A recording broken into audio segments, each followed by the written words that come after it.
بسم اللہ الرحمن الرحیم۔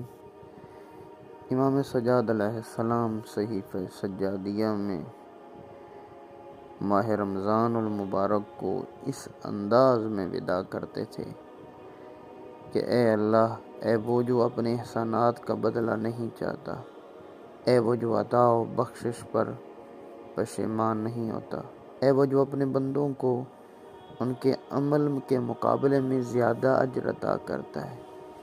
تیری نعمتیں بغیر کسی سابقہ کے ہیں، تیری بخشش تفضل اور احسان پر ہے۔ تو اگر دیتا ہے تو اپنی عطا کو منت گزاری سے آلودہ نہیں کرتا، اگر منع کر دیتا ہے تو یہ ظلم اور زیادتی نہیں ہوتی۔ جو تیرا شکر ادا کرتا ہے تو اس کے شکر کی جزا دیتا ہے، حالانکہ تو ہی نے اس کے دل میں شکر گزاری کو ڈالا ہے۔